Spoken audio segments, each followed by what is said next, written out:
What's going on, Bills Mafia? Tonight, we are going to be joined by Joe Goodberry to break down this huge matchup between the Cincinnati Bengals and the Buffalo Bills. But first, our guys at Handsome Jack. Broadcasting live to Bills Mafia worldwide with Greg Tompsett and Aaron Quinn. Welcome to the NFL. Doesn't matter what's happened before today. Today's a brand new day. It's a brand new season.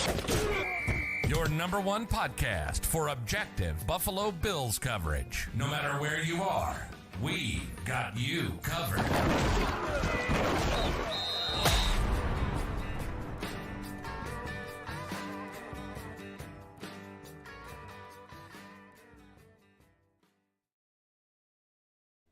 Good evening and welcome to the Cover One Buffalo podcast. You are joining your host, Greg Tompsett, along with my partner in crime, Aaron Quinn. Aaron, how we doing? What's going on, my man? I was just telling you when we got on, I'm not doing great. Got a post-nasal drip again. I don't know what's going on, dude. I'm getting every single thing. I don't even know which this one is. So other than that, Bills are still in the playoffs, so life is good. We have a playoff football team, and it's not as bad as maybe we thought it was Sunday night. Like, they're still a pretty good team. Yeah. So obviously, I think a lot of us, myself included, for some moments. I was in it. It's not easy to separate sloppy from bad. It's not easy to separate a few fluky moments from actually being outplayed. And I think a lot of the things that we experienced, you look at any numbers that go into that game. We talked about the crazy, kind of fulcrum that Khalil Shakir overturn was at the end of the half, and where we should have gone into halftime 24-6, and what it ended up being 17-17, and we scrap out the field goal at the end.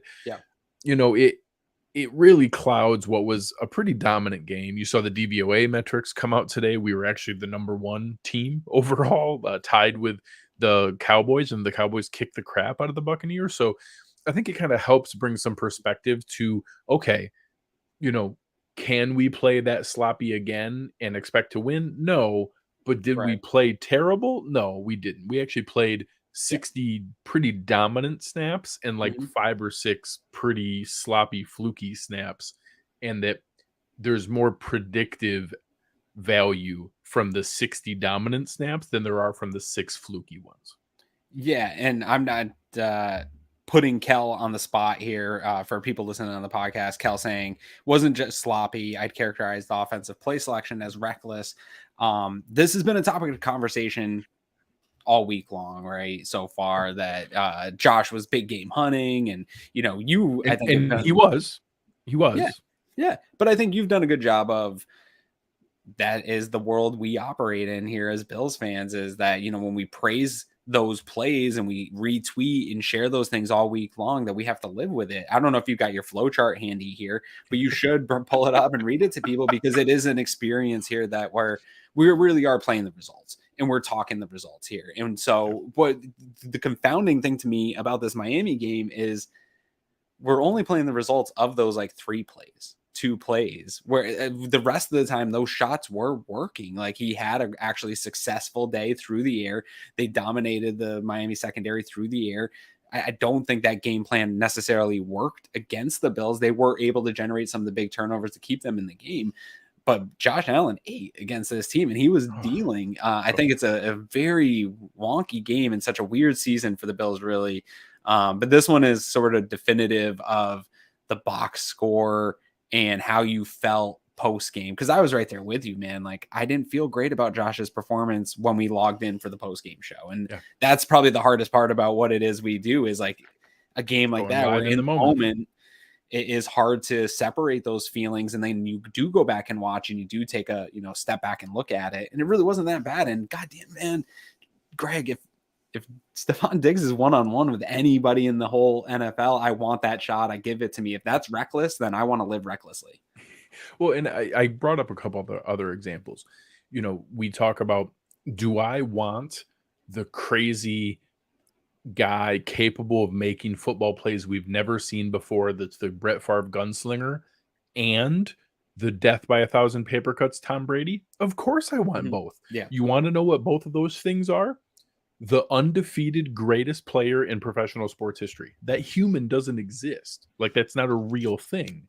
And an example of that is if you watch on the awesome 52-yard bomb to Stephon Diggs, that video has been floating around online. It's an unbelievable throw. It doesn't even look real. Yeah. Gabe Davis is wide open for a 10-yard out.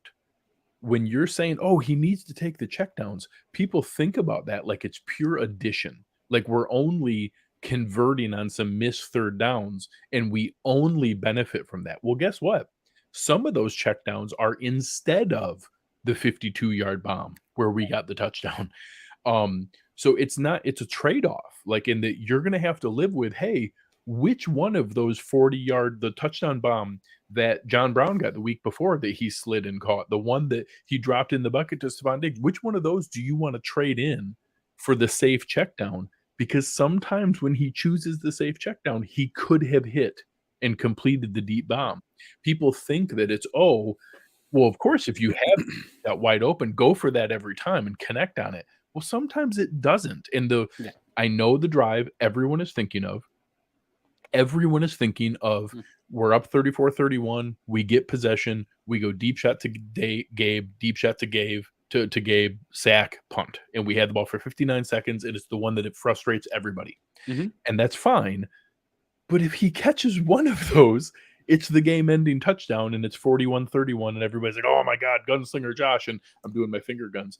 I'll show you guys. It made me create this. I literally sat there and scratched it out by hand and made this flowchart of how everyone reacts to the actual, results of the play. They wait and see, hey, did we throw short? Well, did we get the first down? No. Okay, was it dropped? If it was dropped, send something about Isaiah Hodgins. If it wasn't, just start talking randomly about Yak. If it was, like, oh, good, awesome. Matriculate the ball down the field. Josh Allen is a surgeon.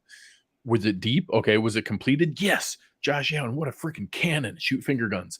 Was it dropped? Yeah. See the other Isaiah Hodgins tweet. No. Oh, Josh, you've got to learn to check it down and live to fight another day.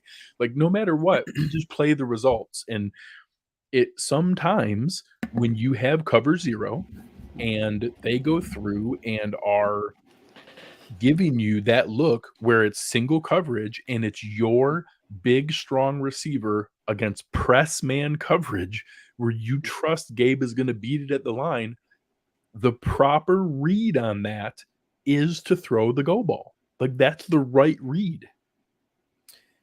Yeah, it's the same conversation that we've had for years or a couple of years now about the second and longs. Like, we don't like them, but you're taught that the defense gives you a look. Like, you take the look that the defense gives you. It's a 5-man box. It's okay to check to a run, even though it doesn't match up with your vision of analytics of the game. Like, these players are programmed, and when you're in these moments, and it is instant, right? Like, you have to make this decision. He is taught that if you're going to see Stephon Diggs in man-on-man coverage, no safety over the top, like, we got to take those shots. Another thing about this too, Greg, I think the real flaw of this offense this year is that Josh hasn't really shown to be able to do what he did in the last year's playoffs of that surgical approach to slowly matriculating the ball down the field.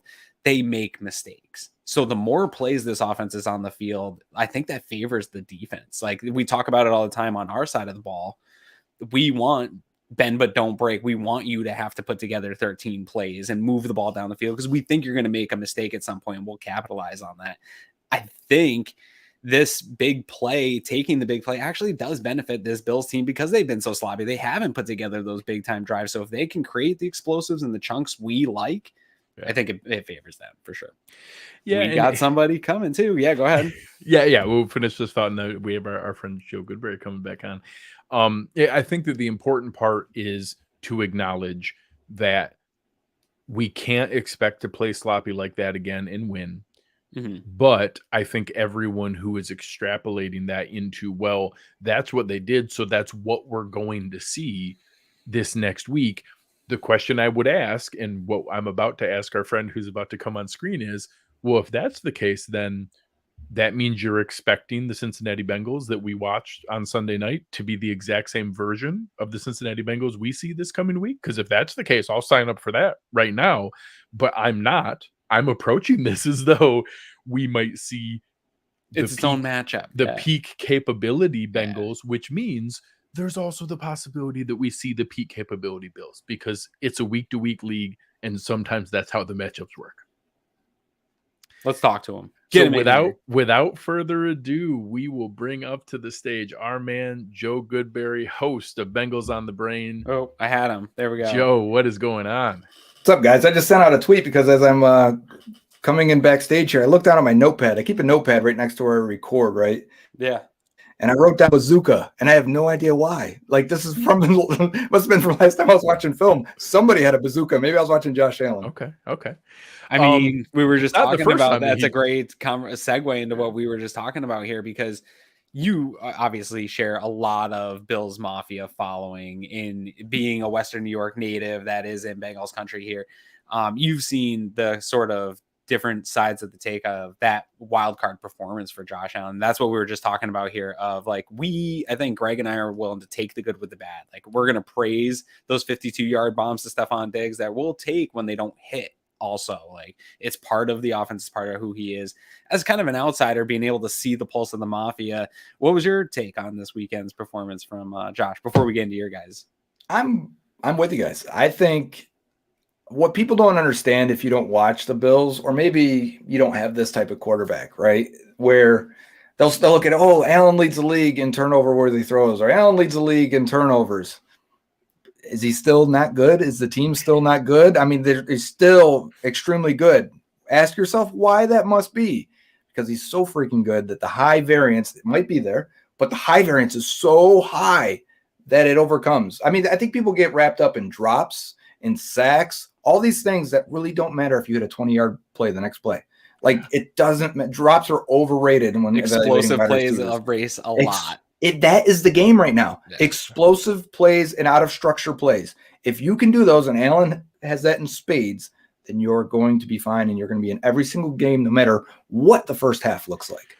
Well, Joe, I mean, that all that brings to mind is I've had this thought watching other teams where you remember, and your moments, between Palmer and Dalton, between getting Burrow, but those times where when you had that sack or that holding call and it was 1st and 20 or 2nd and 20, that's it.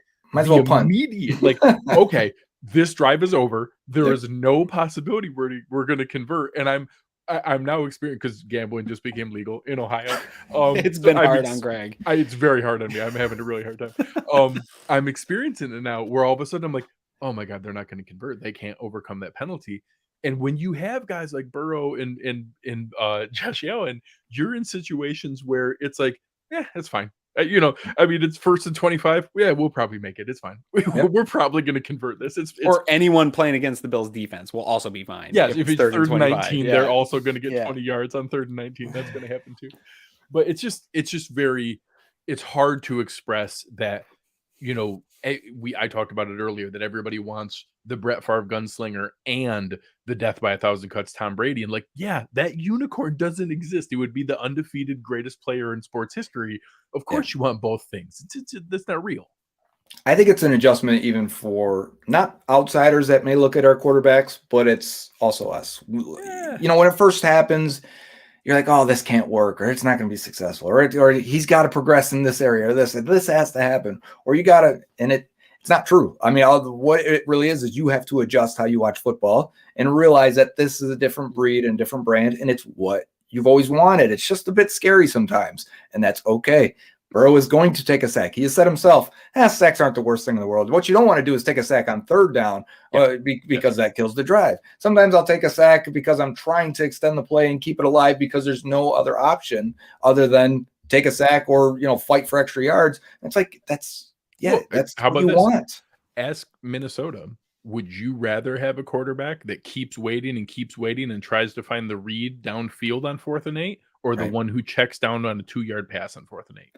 I once wrote an article and the headline was Andy Dalton needs to start throwing into coverage more. And people lost their minds. Like, what are you talking about? And I said, he's not creating enough positive plays down the field because he's waiting for everything to be open, because he won't force it in the tight areas. You have to start pushing it a little bit, especially it's a balance. In my mind is how I see every quarterback play, or even every position.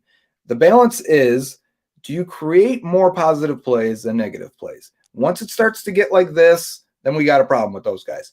The problem is that sometimes you got guys that create a lot of positive plays and a lot of negative plays. Those are high variance. The Jameis 30 for 30 season. Exactly. Lael Collins was like this for the Bengals at right tackle. Like he was getting beat in pass protection, but he would maul guys at times. You're like, man, I want that. But it's hard to game plan. It's hard to incorporate that guy into your offense or defense, whatever position it is, because you don't know what he's going to do. But once you figure it out in year 4, 5, and 6, and it starts to be like this, that's when you're like, all right, we've got the guy we want. And yeah, that still means high variance play, but at least it's controllable, or you can expect it in the right spots. Well, I mean, those variants was the reason that the Bills lost a game earlier to the Dolphins, had that insane game against the Vikings. It's also the reason they've won 14 out of 17 in 8 straight. Like, it's, the good with the bad is a net positive.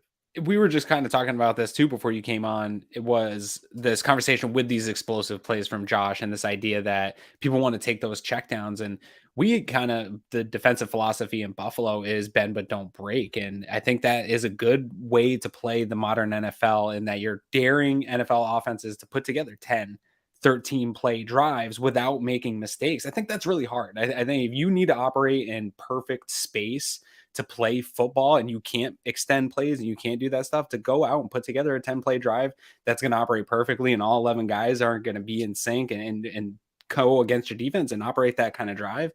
If you need that, you're not going to win a lot of football games. To your point, you have to be able to play when things break down and it's not perfect football, and you have to be able to do that consistently. And that's the exact counter to what I mean when I say drops don't matter, sacks, these minor penalties don't matter, unless it's like a 12-play drive. If you're forcing them to do that and you have to execute perfectly just to gain 5 yards, one holding will kill you. One sack will kill you. One drop will kill you.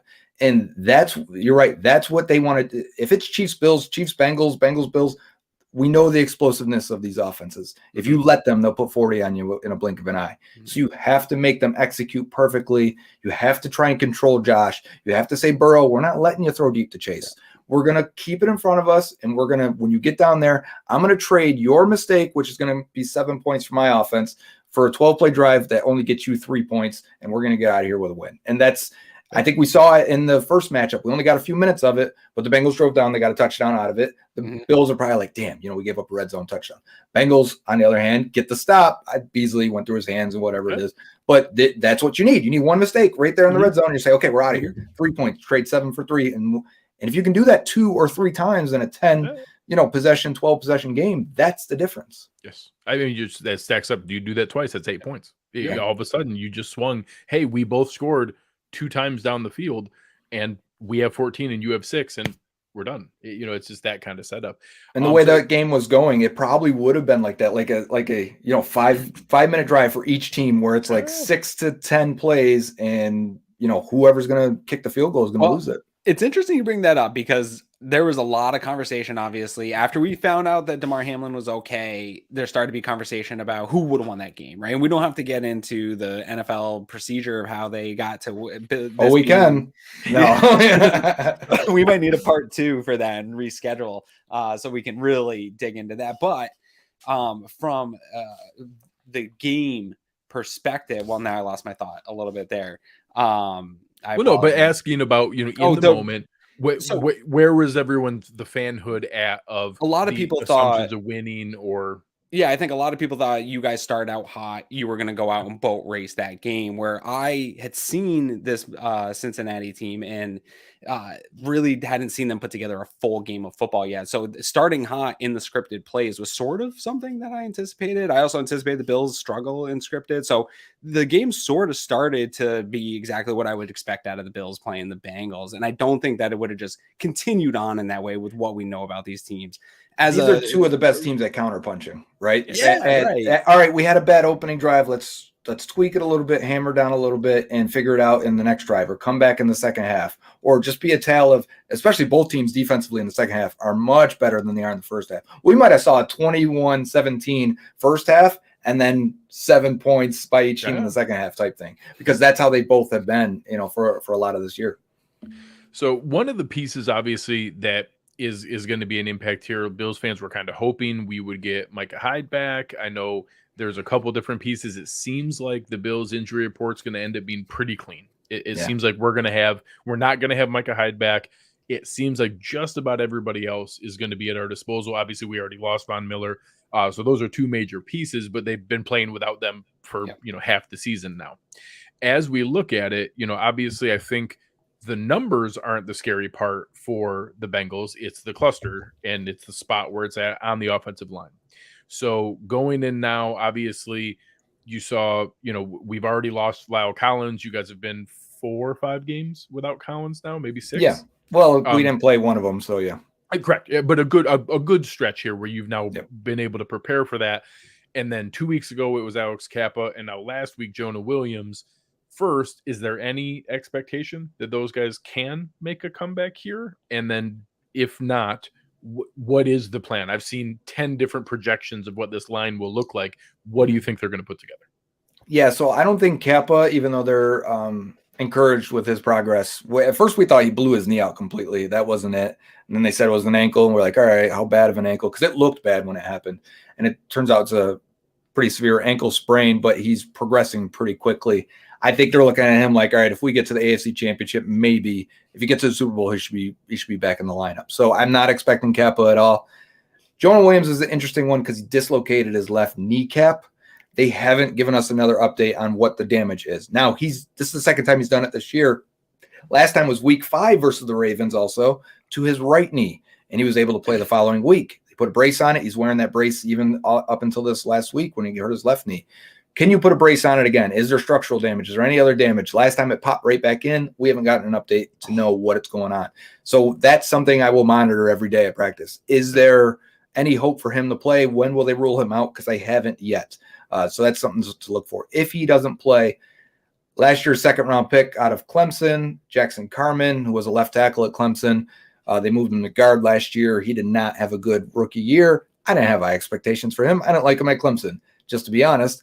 He's like the Cody Ford. You want to kick him back out to tackle after his rookie year, right? So that's what we're looking at. And he was okay in his half a game against the Ravens. He's got more power to him. He's harder to get through where Jonah can get bull rushed a little bit, but he is sloppy and his feet suck. So like you can get around him. Like I would put the athletic guy against him, and I would put Rousseau against Adeniji, who struggles with power on the right side, and I would attack that way. So right guard is actually decent. They've got Max Sharping, who was a second-round pick, who has started 30 games in this league. They claimed him from the Texans when they were cutting down to get ready for their tank season. The Bengals picked him up, and you can get through a couple weeks with him at right guard, so I'm okay with that. On the sort of, I guess, a scale of 1 to 10, with that obviously being probably the talking point right now on Bengals Twitter and all the shows that you're doing, where is your concern going up against this Bills defensive front 7? Really, I still think the Bills are probably going to pull out a higher blitz rate than we're used to seeing out of them to generate some pressure. But with this kind of patched together offensive line versus, one that defensive line has probably been trending down since Von Miller left, where's your level of concern? If this was Andy Dalton again to bring it back, I'd be much more concerned. I'd be a lot of concern because he didn't play well with a poor offensive line. He wasn't good with pressure. He wasn't good with chaos around him. Joe Burrow kind of invites it sometimes, and his inner demon comes out a little bit, kind of like Josh, I would say, and they take over situations when they get a little bit pressured.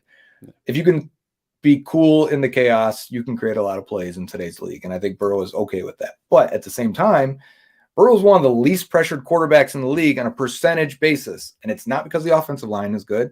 It's because he is extremely clean with his pre-snap, post-snap reads, gets the ball out extremely fast. We've talked about this before. It's like a prime Tom Brady, just, 2 seconds, the ball's coming out. You might win your rep on the offensive defensive line, and it doesn't matter because the ball's already out.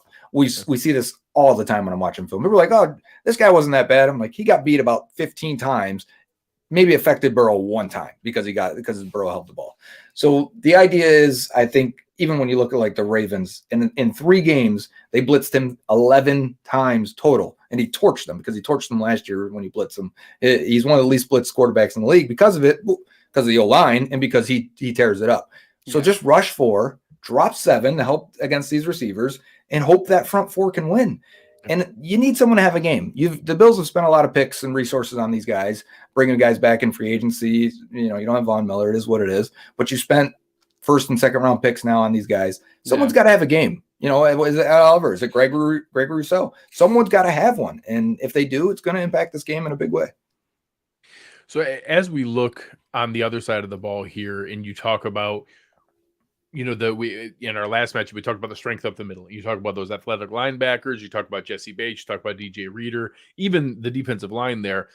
Where are you at with your comfort level on the outside, and what is going to go into? You know, we saw this past week that if you give Josh the reads, he's going to test Launch you it. one-on-one, and he's going to give it a shot. Bazooka. I think that's what you might have been writing down. I don't expect another game with an average depth of target of 16 yards or whatever the hell it was. And the most deep throws of any quarterback in any game this entire season. That had to have been the Dolphins' plan, right? Like, It was. listen, It was Boyer's maybe plan, he only 100%. completes 3 out of these 10, and like that's how we win. But instead, he hit most of them. We joked about it. I mean, that was the frustrating part for Josh Boyer is that he executed his game plan perfectly. That was their best case scenario. It was. But unfortunately, so because they introduced as much variance as you could possibly introduce, they also got 178 return yards off some of the turnovers in the one punt and an actual direct fumble return touchdown. But unfortunately, the variance you introduced also gave up 34 points, 423 yards, and 26 first And it could have been downs. worse. And yeah, We had a couple deep balls that could have been caught. Yeah, a couple like millimeter real away close. overturns that all of a sudden would have made it a 44-12 boat race. Right. I'm that's not Lou Amarulo's game. That's not No. his style. So I'm curious, what are you expecting in that? Are they going to flip more to what we talked about, what the Bills try to invite? Are they going to try to say, hey, Josh, are you patient enough to matriculate the ball down the field? Mhm. Can you put on the restrictor plate and modulate yourself enough to take the short ones, or are you going to force it when it's not there? Is that more the line you expect? They will mix up you'll get every look. Okay. So it'll be up to Josh to decipher, but you'll get 3-4, 4-3, you'll get zone blitzes, you'll get cover 1, you'll get cover 3, 2, 4 quarters, all that stuff. They will pull everything, and they'll show blitz a lot, but not actually blitz. They'll pull that string when the time comes, when they think they can get you.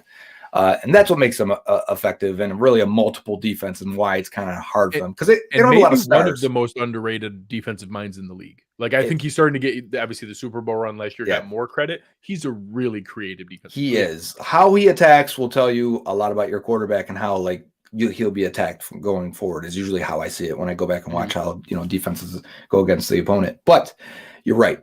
If there's a weakness on this defense, it's the boundary corners. They lost Chidobe Awuzie about halfway through the year, right before the trade deadline. Second round pick, Cam Taylor-Britt, who we like. I love Cam. Yeah. He's physical. He's aggressive. He's a bit of a psycho. He's going to be a good player. While being smart, really smart. He doesn't have any ball skills. Like, he's super good at tackling, super physical. The ball will go right over his head. So look for Diggs to hit these, get a little fade that goes right over Cam Taylor-Britt's head. Late hands are not good for Yes, Cam Taylor-Britt. exactly. And then the other side's Eli Apple. He's actually been serviceable, but they don't put him on an island. Like, He's a high variance player. He is. They're like Jesse Bates. You go with Apple, and we'll worry about the rest later. So they will funnel everything inside. I think you're going to look at this like bend but don't break, as we talked about. They're going to say, we're not going to give them anything over the top unless it's like a third down. They want to pull the switch and send that blitz and send Mike Hilton from the slot, or send Jermaine Pratt or Logan Wilson or whatever, or Von Bell, whatever it may be. And they will do that, but it'll only be a handful of times a game, usually in high leverage situations. Mm-hmm. Any further questions before we put him on the spot, Aaron? Well, so I do think everybody thinks that the Bills are going to come out and attack Cincy in the pass, like come out and try to push the ball like we saw against the Bengals. But I do think you are going to try to force Josh into putting together long sustained drives. And I think the path to that for the Bills is getting the run game established and getting it going early, getting James Cook, Hines, all I of thought they did in that Monday night game. Like in that first drive, I'm like, ooh, they are running this inside out of shotgun and in like 6 yards for Cook. And I'm like, Bengals are going to bring a safety down soon. Yeah, Pro-Am posted a good play that they ran to Cook for the touchdown in this Miami game where it was a misdirection where they had linemen going one way. They and went ran to the right and they went to the left. Beautiful. I want to put your athletic linebackers who are very aggressive and play aggressively. I want to put those guys in conflict with our backs and try to put together some of those better long sustained drives, because I do think that you can do some stuff to the Cincy defense if you keep them on their heels, because those guys are aggressive and you can play it to your advantage a little bit if you stay to that run game and stick to it. So I hope Dorsey can a little bit more, and I think that naturally dials back Josh a little bit in getting together sustained drive. So I what do you think about that kind of idea of, we're all talking about this pass game and the Bills game's still pretty mediocre in every statistic. Do you think that the Bills could have success attacking you guys on the ground if they were creating some space and conflict with the linebackers? I do think so. And that would be the way to slow down the pass rush as well. If you look at the Bengals pass rush win rates and things like that, they're okay in regular or in every pass situation, but in true pass sets, like if you use that on PFF, plays that are passes, we know it's 3rd and 8 and they're throwing the ball, pin your ears back. Their pass rush win rate is very good in those scenarios. So if you're going to start to lean on the pass and make it obvious, they're going to attack and they're going to come off. They're going to put 3 defensive ends out there and 1 defensive tackle, and they're just going to pin their ears back and go after you. And they have enough guys that can do it.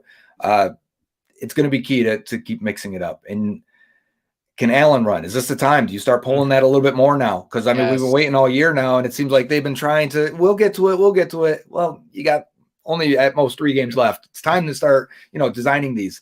We saw Huntley get some success. Yes, last week. Exactly. Yeah. We saw Allen get blitzed 19 times. He didn't end up running for positive yardage on any of those. They did a good job of closing the lanes. He would tuck it down, and you would see they just collapse the pocket. Yeah, and they would add the spy. Like they were very comfortable using, a lot of times it was Holland, but a couple times they had some different guys in spots. They used Kohu a couple times out of the nickel. And Logan Wilson's already talked about it, so I think that's already in the plan. Like he's going to have to spy him. I cannot wait to see what happens when those two meet in space. I know. I want at least one. At least one. Just because they'll happen. I want that for that. Like they're such good friends and playing together. You guys know, like when you have that type of bond, like that would be a cool moment for them one of them will walk away with maybe one up. They'll both be smiling just because how Allen is. Allen will be laughing and smiling, and Logan Wilson will go with it. Yeah. So, Joe, as we go through here, there's, all of the pressure, all of the buildup. I think these are, regardless of people's individual rankings, I think universally 2 of the top 5 teams in the league. I think there's 2 on the NFC side and that trio on the AFC side. I think that there's an absolute path where the winner of this game can easily see that, hey, we could win the Super Bowl by going through here. And this is where the real gauntlet starts of, hey, someone's going to have to pull off 3 straight really impressive wins to walk away with this trophy here. I don't think there's any easy path out of anybody left out of these teams. Somebody's going to have to pull off an impressive 3-game winning streak against 3 pretty damn good teams. In the AFC. NFC may be different. The Giants, maybe the Niners are right. The Eagles are in a little bit better. Eagles may have to just go through divisional games. They might have to go Giants Cowboys if it goes that way, which would be weird. It's crazy that 3 out of the 4 teams are the NFC least. Whatever. So where is your head at on what you expect here? I know you've dropped a couple hints on maybe a big first half and then maybe a little more muted second half. Maybe there's going to be a little more forced patience and run game than people expect. I think everybody wants 48-45 fireworks show. What do you actually expect to see this weekend? Well, I think even in that Bengals Chiefs game or the Bills Chiefs game last year, it was kind of slow and then just bam, bam, bam, bam, bam, bam, bam, touchdowns. If people went back and watched the first 55 minutes of that game, everybody remembers the crazy trading shots that ended the game. A lot of that was literally after the 2-minute warning, let alone the last 4 minutes. Yeah, it was actually kind of a slow game up. It was like each team was aware of the other one and didn't want to be too risky. Didn't wanted to control the game to get to that last possession. And then the last possession just happened 5 times at the. Then everybody had lots of right. But so we haven't seen these teams because those Chiefs have played each other enough. They are very aware of the other one, and it's funny because even the Bengals Chiefs ended up like that a couple times. I think all 3 times have been like that now. They're all been 3-point games, and it's everyone's kind of just waiting for that last possession. And the Bengals have done a good job in each of theirs milking the clock with like 5 minutes left. Instead of just pushing the ball down the field, it's all right, we've got the ball. We're not going to let the Chiefs get another touch at this thing. Your last possession is going to be with 7 minutes left in the fourth quarter. You never see the ball again. And they'll do that, and they'll wind it down. Bengals have been really good at that too. They've done it more than a handful of times. I'm going to cut you off real quick, Joe, before you give us your prediction for this. I'm going to talk about some DVOA stuff later, but this conversation brings up these teams know how to win football games. Like that when you're left, we were talking offline, we're like, we need to enjoy being in this divisional round because this is where good football teams live, right? And late in close games, according to DVOA, this might be the cream of the crop matchup in the NFL. If this game gets late, a close game late, like this is the best teams in football. Bills defense is ranked 3rd overall in late and close games since these offense is 4th overall. And then on the other side, Bills offense is 1st overall late and close since these defense is 4th. Like everybody tightens up. Yep. This is what the NFL wants, right? These two top crown jewels in a close game late being their best. One of our guys that came from a stat, one of our guys uncovered the Bills have now won a playoff game in 3 straight seasons. There are 21 other franchises who have never done that in their history. And we're nitpicking about like whether the win was good enough or what we need to worry about. Like we've won a playoff game 3 straight years. We've won double-digit game. Like we were so desperate for just a taste of any of this, and we're so entitled now. It's hysterical. It's funny how quickly the standards rise, you know, because there's pressure in it. Like we always talk about Super Bowl window, this and that, and then you get in it and you're like, oh, this could last for 10 years, you know, because originally you're like 4 or 5 years, you'll have like a maximum win. And then it raises real quickly. Joe Burrow now has the most postseason wins in franchise history. Yeah. The Bengals won 2. I know. And they've had 2 MVPs before. They've been to 3 Super Bowls. I mean, it's just, it was always with a different quarterback. Yeah. And then also now winning a playoff game 2 years in a row. Like you said, that's the first time they've done Although that. You guys, we had the pressure, I think, of being crowned right away as the Super Bowl favorites. Yeah. And it never let up. And that pressure, I think, is tough when you haven't won one yet, where I think the Bengals got a little lucky that type of pressure didn't rebound. They got to sneak up. People expected the opposite. They expected them to flounder. They were going to have the Super Bowl hangover. You didn't hear it with the Rams. You heard it with the Bengals, the Super Bowl hangover. Yeah. And the Bengals put that chip on their shoulder like, okay. It started slow. And they did. They thought they'd be the same team as last year. Yeah. You're not the same team. You're always a little different, even with a lot of the same parts. And they had to figure that out, and they got there. And they probably hit their stride about a month too early. Well, it's interesting that both teams are now. Who's going to find out? 8 and 9 game winning streaks. If one of those is coming to an end, someone's got to lose. That is pretty cool, though. That part of I don't even think either team actually has hit their stride yet. I know. They've just found ways to win games. We've had halves where it's like, like the Patriots game. That was just a few weeks ago. The one that first half, Burrow probably played the best half ever, and it's cold and it was windy, and no effect. They're throwing it. They don't care. And then the second half, they just couldn't get anything right. And it was like, how does this happen? Yeah. How does the flip just switch like that? We know. Yeah, believe me. Yeah. So it's, all the different things I've been saying the entire time, this game is going to come down to which quarterback handles pressure better. I think both quarterbacks are going to experience pressure. That between the Bills, healthy offensive line versus Amarillo and that Bengals defensive line. And now the version of the Bengals line that we're going to get with whatever Frazier and McDermott cook up from what's there, both quarterbacks are going to experience pressure. I think it's going to come down to who is able to make those plays, who makes the minor mistake and eats a 6-yard sack versus the strip sack fumble, versus trying to throw it last second into coverage. Those kind of things are going to be when you have teams that are both this talented and this close. That's where the edges are going to come from. And maybe it won't even be quarterback. Maybe they both play well enough, and it's Gabe Davis not coming down with a contested grab, T. Higgins not coming down with a contested grab, Jamar Chase fumbling. Run game. Right. It's something somewhere else could be the difference where we go, damn, these teams are good. The quarterbacks are good. They're riding high, and this happens late in the game. And I actually feel like that's more plausible than getting here and just saying, we just lost the last possession to Josh Allen. I just feel like it's more likely they're both playing so well, the teams are so well that something else cracks. And I would say, for all the worry of the Bengals receivers, they haven't been great the last few weeks. I think Chase coming back from injury, not 100%. Higgins, after the DeMar situation, he caught 1 of 7 targets that first game. Even last week, he missed a contested ball I thought he should have had in the end zone. I'd love to see him get back to where he was. So let's put you on the spot. What do you expect to see? I do expect last time. Was it 27-24? It was, yeah. And I felt like I still in my mind see that, but I probably just off the 9 minutes of what we got, I would have said 38-35. I'd have switched real quick. Like it would have kept going. It felt like it was going to be that day. We got a little bit worse weather. That was 60 degrees, which is also awesome for January. A little bit worse weather, could be a little bit windier, definitely going to be colder. How much does it have an impact? Bengals aren't running the ball as well anymore. The offensive line is banged up a little bit more. Can they create some explosive plays when defenses don't allow them to? This offense just is not the same. They're good. They're not as dangerous as they can be if you are just going to sit there with a shell the whole time.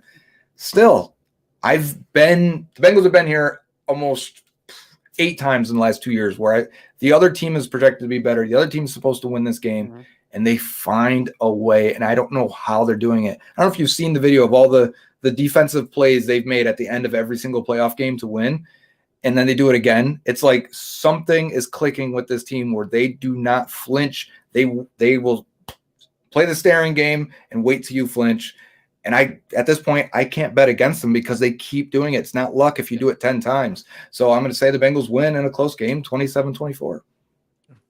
I think it's going to be that kind of game. I think it's going to come down to there. I think anybody, don't get me wrong, not that a couple turnovers or some fluky plays couldn't have a little bit wider margin that's possible. I think it's very likely this is going to be a who has the ball last or like you said, a critical defensive stop at the end. A fumble going for the goal line, right? And I mean, like that. Like maybe not a 98-yard fumble return. It's just weird. It's just weird how it keeps coming up for the Bengals. Beautiful. Well, we hope that we have a fun, healthy game. I hope that the winner of this game hope it lives up to the billing to hold the trophy. And if the Bengals don't win, I think most Bengals fans hope the Bills do. They hope the Bills carry on and go on. These franchises haven't had that success. We want it for you guys because it makes us believe we can also do it. So, we are pulling for you guys if it doesn't happen. I think there's plenty of Bills fans who would feel the same, and I think that it's I don't want KC to win another one. Right, I think that's certainly don't want Kansas City to win. I certainly don't want Kansas City to win. All right, man. Appreciate your time, Joe. We'll look forward to a really exciting and fun game, and hopefully enjoy. I'm guessing you and your brother again together for this one. Yeah, we're going to the game. So awesome.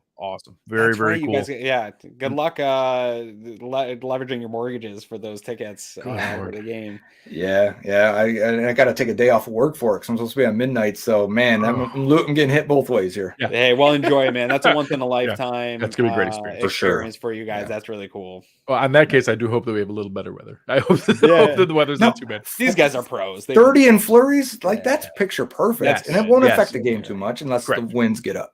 Yeah. Everything I've heard lately is calm that down. I think we're going to see 30, a little bit of flurries, and 7 to 10 mile an hour winds. I think that's what we're going to see. All right, man. Appreciate you, Joe. We'll talk to you soon. All right, guys. Take care, man. Oh, I hate it that I feel like what he's projecting is the ballpark that we're going to see. I mean, it's going to be a really close fought game. We are going to get hit with some haymakers, and we just have to show that we can survive those, and that Josh has that counterpunch, and that he simply can, will this team to be better. Yeah, I mean, I'll go right into my prediction because it's not far off of Joe's. We actually had the same exact predictions last time. And honestly, Greg, I'll have an honest conversation with you here. I haven't picked against the Bills all season long, and I'm not going to tonight. But dude, I had a lot of conversations in my head about it this week, watching this team, watching these matchups. I had those same conversations going into that Monday night game. It's a good team, and when they're clicking, they're balanced. And Joe Burrow can do some magical things that only 5 other guys in the whole league can do under pressure type of situations, and they do win close games. And it really could go either way. That's the beauty of the playoffs. And so I have this similar to Joe here. I think they come out. I think both teams take some swings and get some shots early. I could see it going exactly how that first game started in terms of maybe the Bengals go up early 10-0, Oh, 14-0. could be 14-3. Yeah. Yeah, 14-3, something like that, where they go up and it feels really uncomfortable, and the Bills find a way to get some explosives, get back in that game. And I do think coming out of the half, things settle a little bit in this Sure. game, and you got defensive coordinators that do a good job adjusting to what is going on. And I think you trade some field goals. I think that is one thing that's not being talked about enough maybe for this matchup, is some very clutch, really Sure. good field goal kickers that you can put Oddly, in some for of these his spots. as for clutch is Has he Evan been in the McPherson was past? last Sure. year, he's been Missing a little iffy some. lately, a little iffy. Yeah. Well, and that could be Yeah. the play that Joe was talking about, where it comes down to whose kicker can handle maybe it's not the quarterback that handles the pressure, it's whose kicker can handle the big pressure for big kicks. We see that all the time in the playoffs. We've personally felt that in Buffalo, where your kicker is whether or not you advance. So I think it is, I'm hoping that this is the game that lives up to the billing that it's been billed as twice. And we get to experience something that we haven't gotten to see in these two teams playing. How about you? Where are you at for this matchup? So I've gone back and forth. I really think that we're going to see a special game from both quarterbacks. I think that we're going to see some really impressive plays, and I think that we're going to see a level of aggression that we haven't necessarily seen, on knowing in the moment you have to go for it. You need to go for touchdowns. You need to go for it on fourth down. You can't afford to give possessions, and you can't afford to trade 3s for 7s in these spots. And I think we're going to see some aggression coaching wise. Not obviously, we've seen plenty of aggression from Josh's right arm. I'm talking about aggression in decision making and the positions we put them in. I think we're going to see a bit higher score than maybe what people are thinking. I have it 38-34. And I think Buffalo is going to win 38-34. And I think it's going to come down to needing a win in the end, and maybe being down 34-31 and going down for the game-winning touchdown and needing to make a play in the last minute, and doing it maybe this time as time expires instead of with any time left on the clock, to be able to do it and show that they've learned from each of those moments and really are able to rise to the occasion. I know last week clouds it for a lot of people because of how sloppy it was, because of the weird fluky plays. Some of those weren't sloppy mistakes. Like No. Khalil Shakur going up for a high point catch, and as he falls, the ball moves around a little bit, is not sloppy play. Like, that's just football. That kind of stuff happens. Yeah. Dawson Knox going down to pluck a ball down low, and he probably did catch it. I don't even know that the ground helped him gain possession. He didn't even, he talked about afterwards, he didn't even feel the ball touch the ground because he plucked it down, but it did. It touched the ground. Yeah. A play where, 4 times out of 5, Cole Beasley probably makes that contested catch that's there, but Kohu gets a hand in there and pops it up in the air, and it goes up in the air and gets intercepted. John Brown runs that wrong route at the end. Otherwise, that's probably a contested catch. So some of the things that we get frustrated with, I think, culminated in that deep shot sack drive that people really clung to. I don't know that it was quite as I think it was more fluky than sloppy in some of those moments. And then I think it really hid the fact, because of the national narrative, because of people, Chris Sims talking about stuff and Nick Wright talking about stuff, and the all the different shows talking about how poor Josh Allen has been playing and where he's ranked. No, he didn't. Josh Allen played great. Josh Allen still threw for 350 yards on 3 touchdowns and drove for multiple first down, the more first downs that the 49ers and Cowboys did in their dominant games. It hid and clouded how well he played, and I love the chip that's given those guys, to hear everyone doubting them and everyone talking about how they're not going to be, this feared team, and they're going to be the team that, can't afford to play. They're going to play sloppy like this again, and they're going to get knocked off. Oh yeah? Okay, let's see. And I think that they're going to come out and prove that definitively wrong.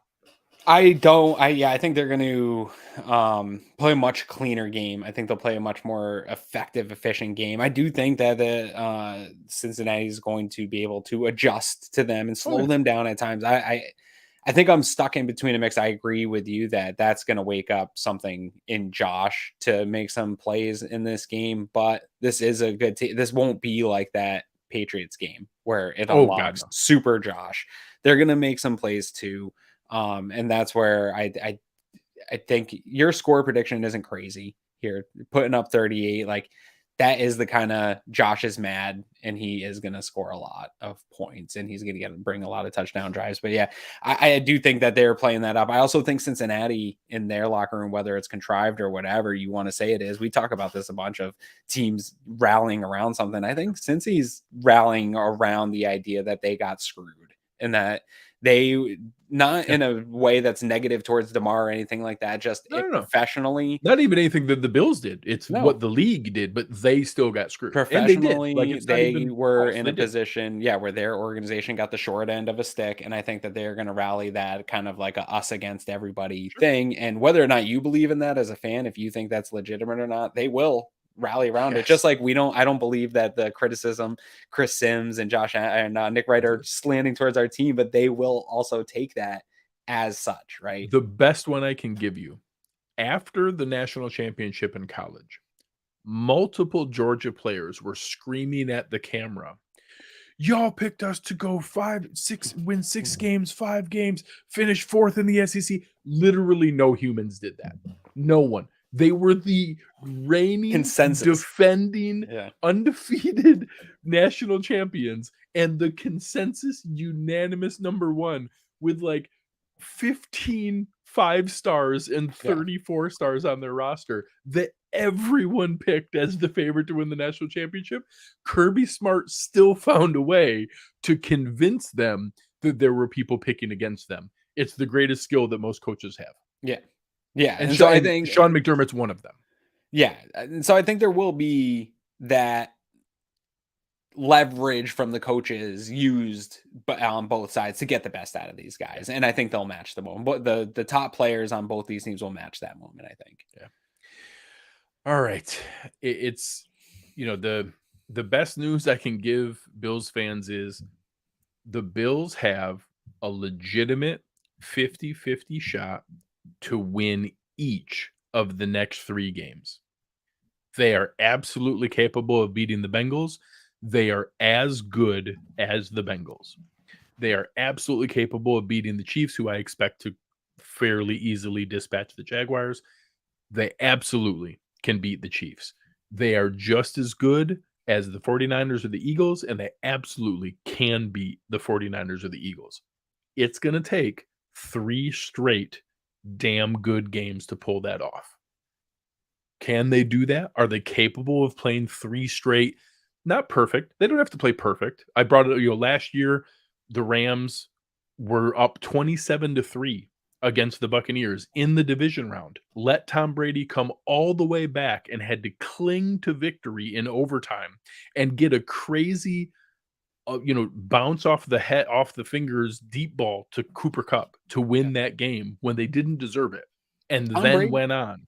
Tom Brady barely beat championship. The year before, in the wild card round, Taylor Heineke was beating Tom Brady in the 4th quarter when they were the ridiculously heavy favorites.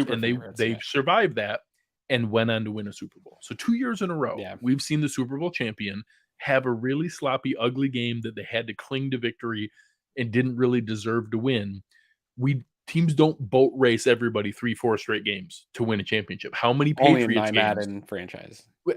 How many Patriots games did we sit there and watch? Oh my God, they're finally going to lose. Idiots are finally we're going to watch them lose. And of course they find a way to come back in games they didn't deserve. You don't have to boat race everybody. You just have to find a way 4 times.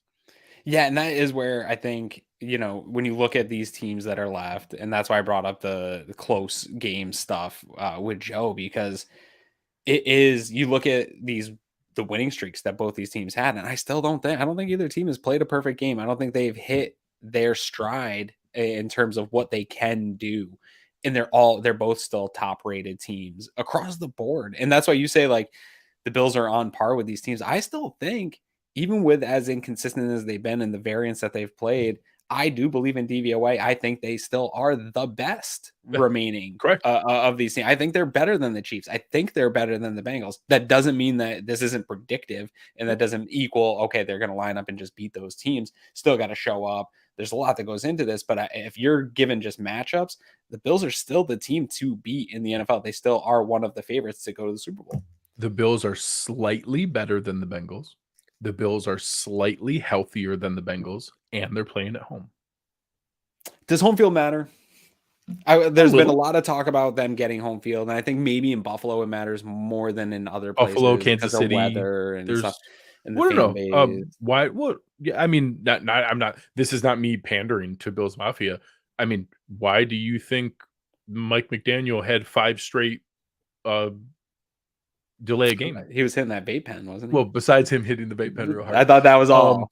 I mean, when you can't hear anything and you can't get your calls in, that is a legitimate, home field advantage. And the Bills, the Chiefs, the Seahawks, like there's a handful where, yes, playing in front of a loud, raucous crowd, absolutely. In some of those moments where the offense has to go with hand signals. Now, is Joe Burrow good enough to overcome that? Sure. But when you're in a matchup of 2 incredibly talented teams, every little edge makes a difference. It's a net positive. It helps. But the data it's inconclusive as to whether home field advantage is actually helpful, though, right?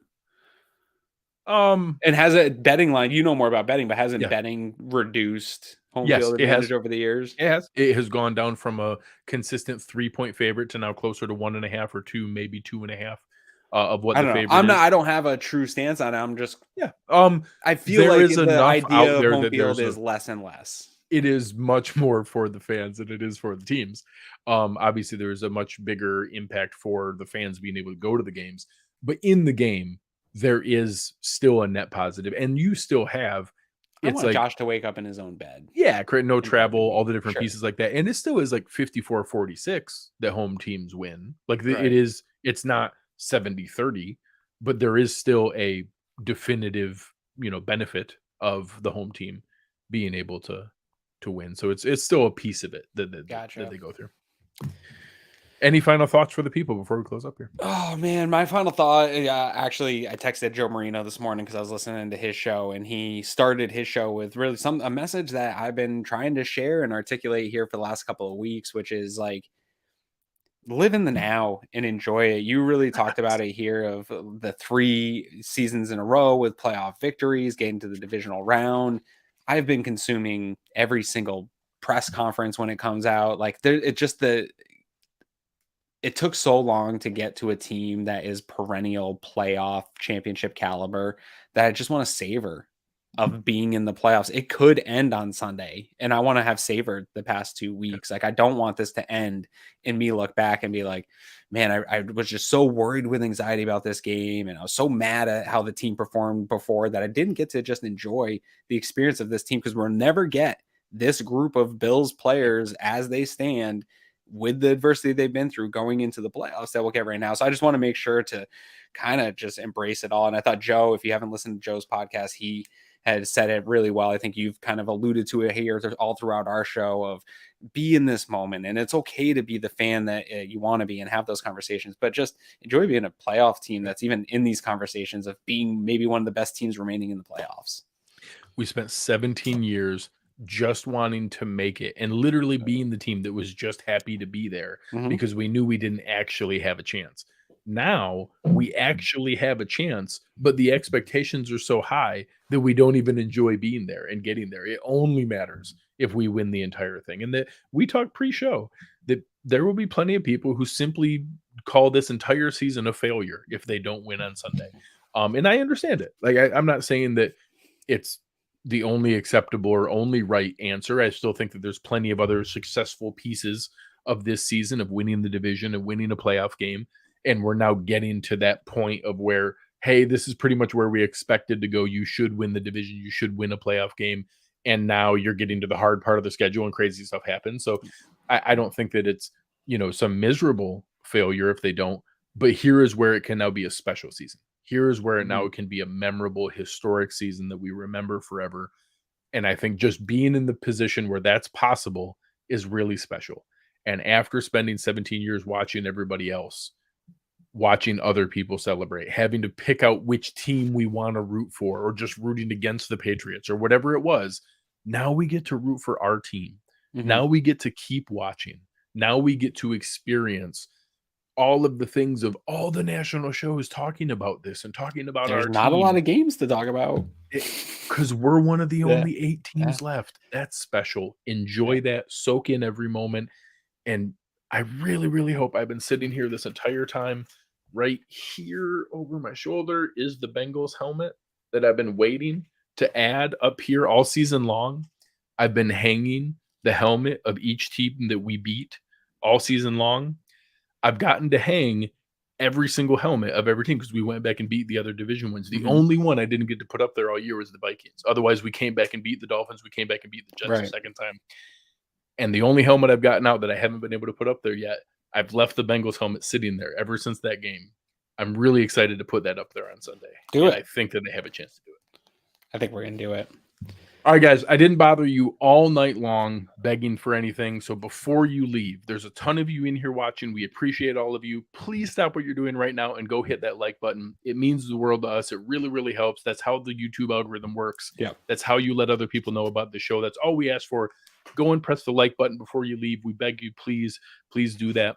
And I know that plenty of you did take us up on this. I appreciate that. You did get Aaron the birthday gift for signing up for One Thanks, Pass. guys. Make sure you check it out. It's an awesome time to do it. We're just getting ready to get ready for draft work. I'm going to be heading down with Eric, with Anthony, with Russ Brown, with a ton of us going down there for the Senior Bowl. Going to be able to check out everything that's there, getting our draft stuff ready for the offseason, all the different pieces. I'm going to do all my salary cap and contract projections, crazy stuff for free agency. It's a great time to sign up to be a One Pass member, and this will carry you through the entire year, all through next season. So if you sign up now, it carries you all the way through to be able to cover everything that's there. It's a great way to be a more informed fan and to sign up. And I know, Aaron, you like when people jump into the Slack channel too. Yeah, Slack channel gets going really all week long. Again, if you want to enjoy living in this moment as a Bills fan, I think sometimes I'll go on and Twitter's pretty stagnant, especially now with the new feed. It's not always like latest. Some people are confused by the feed. It's a little weird. And but you have that interaction from what's going on Twitter, but you get to kind of talk about it. And I think that's fun, real time. And then game day, I can't even go in game day because I say it all the time here. I'm behind by 3 seconds with YouTube TV. Maybe not. And you see everybody be like, yeah, great play. When it just starts popping off, I'm just like, no, I can't look. But it's, if you don't have that experience, I'm lucky enough to live local, and I get to be here and experience with my family. Not everybody. I remember living in Maine and not having that Bills community. Like, Slack channel is fantastic community for you if you don't have a lot of Bills fans to hang out and watch the game with, but you want to have that interaction. Twitter's probably too toxic, although I did check in on Slack a little bit over Sunday. I don't think any place was safe from Bills. The end of that second half, that series of plays, even the Slack channel got a little bit of I think we all got it was pushed hard to not our to. limits this past Sunday. But no, it's a fantastic community, and we've gotten a lot of our staff from that community. We've really grown a lot of friends, a lot of people you see here in the chat regularly. So a great community to join and worth the money just for that. So we appreciate you guys again. Hit that like button on the way out. You guys were awesome in the chat tonight. Really appreciate Joe coming on here. It's going to be an awesome game, and we're going to be here with you right after the game on Sunday night. We should be on with you. Hopefully it doesn't go as long as that Miami Yeah, game. good Lord. Like 6:30, 7 o'clock, we should be on with you. So remember, it's a 3 o'clock game this Sunday. It's a little bit different. Weird. So be ready for that. There's going to be like that for this weekend and the AFC Championship game. Be oddly hungry in like the third quarter. Yeah. Make sure to pace yourself properly. Be ready for that. But we appreciate you guys. Big shout out to our producer, Chris Kepner. I know he's with his family tonight. We're thinking about him and hoping that everything goes as well as it can for him and his family. But on behalf of Aaron Quinn, I am Greg Tompsett. You've been listening to Cover One Buffalo, and we are